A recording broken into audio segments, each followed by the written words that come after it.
저희가 코로나 사태를 겪으면서 전국민 재난지원금을 한 번씩 받아보는 경험을 하게 됐죠. 그러면서 이 정부 지원금 그리고 혜택이라는 것이 얼마나 강력하고 기분 좋은 일인지 체감을 하셨을 겁니다. 그런 재난지원금 맥락과 비슷하게 금융 쪽에서도 금융복지 느낌으로 세금을 줄여주는 절세계좌 세 가지가 대표적으로 있는데요. 연금저축펀드와 ISA 계좌와 IRP입니다. 연금저축펀드와 ISA 계좌에 대해서는 아주 꼼꼼하게 다뤄드렸습니다. 이번 영상에서는 마지막 퍼즐인 IRP에 대해서 다뤄드리고자 하는데요. 먼저 이 IRP가 도대체 어떤 정체를 가지고 있는 앤지 IRP 이야기에 대해서 들려드리도록 하겠습니다.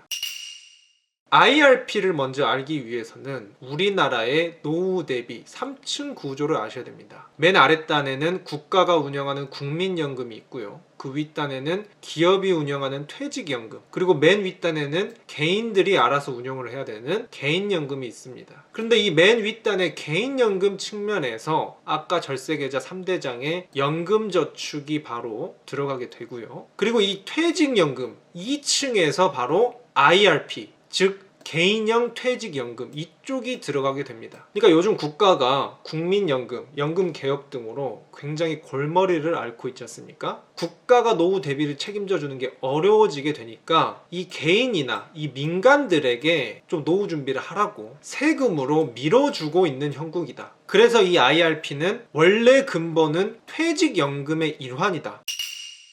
예전에는 퇴직금이었죠. 그런데 요즘 들어서 점점 우리나라 정책상으로 퇴직연금이라는 이름으로 정책 변화를 주고 있습니다. 이게 미국에서 수입이 된 거고요. 미국에서 이미 굉장히 성공한 사례로서 미국을 부강하게 만들었기 때문에 우리나라에서도 그대로 가지고 와서 시행하고 있는 겁니다. 왜 이렇게 퇴직연금을 하려고 하냐? 시대가 변하면서 사람들이 한 직장에만 다니는 시대보다는 잦은 이직의 시대가 되었습니다. 그리고 퇴직금을 받으면은 일시금으로 받아서 그냥 그때그때 탕진해버리는 경우가 많았습니다. 그래서 대한민국 정부에서는 노후 준비를 위해서 이 퇴직금은 그때그때 쓰지 말고 좀 모아뒀다가 나중에 받을 때도 일시금으로 받아서 치킨집 차리지 말고 연금 형식으로 받아라 라는 게 바로 퇴직연금의 골자라고 볼 수가 있는데요. 그래서 이 IRP의 핵심은 이렇습니다. 우리가 살면서 회사를 여러 군데 다니면서 퇴사를 할 때마다 퇴직금을 받게 되는데 그 퇴직금을 이 IRP라는 특수한 한 계좌에 모아놔라. 그리고 이 한 계좌 내에서 여러 가지 회사에서 받은 퇴직금들을 지속적으로 굴려가라 하는 것이 목적입니다. 그래서 쉽게 말하면은 IRP는 퇴직금을 받는 계좌다 라고 보시면 되겠고요.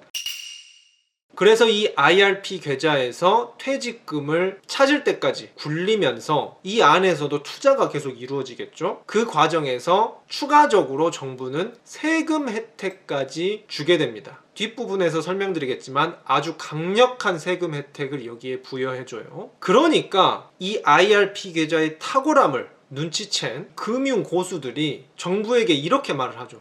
여기 너무 좋은데 개인적으로 더 넣을 순 없냐? 퇴직금 이외에 내가 돈을 더 부을 순 없냐? 라고 물어보게 됩니다. 그러면은 정부 입장에서는 어떻죠? 좋지, 옳지, 노후 준비 너희가 더 알아서 한다? 좋지 하면서 추가적으로 더 넣은 액수에 대해서는 오히려 더 추가 혜택을 줘버리게 됩니다. 그렇게 되면서 현재 IRP의 지위가 어떻게 되었느냐? 원래 오리지널로서 퇴직금 받는 계좌로서의 역할도 하고 있지만 두 번째, 내가 추가 납입한 금액에 대해서는 강력한 세금 메리트, 절세 계좌의 역할을 하면서 아는 사람들은 여기에 굉장히 돈을 많이 넣고 잘 활용하게 되었다 라는 게 바로 지금까지의 IRP 이야기라고 볼 수가 있는데요. 그래서 이번 영상부터 이 김잔잔이 드디어 IRP 시리즈로 정말 많은 분들이 IRP 영상 언제 나오냐고 기대를 해주셨습니다. 지금부터 쭉쭉 다뤄드리도록 하겠습니다. 이 IRP 계좌의 규칙, 그리고 세금 혜택 3가지와 마지막으로 유의사항까지 아주 쉽고 이해하기 쉽게만 제가 설명드리도록 하겠습니다. 다음 영상 빠르게 받아보시려면 지금 구독과 알림 설정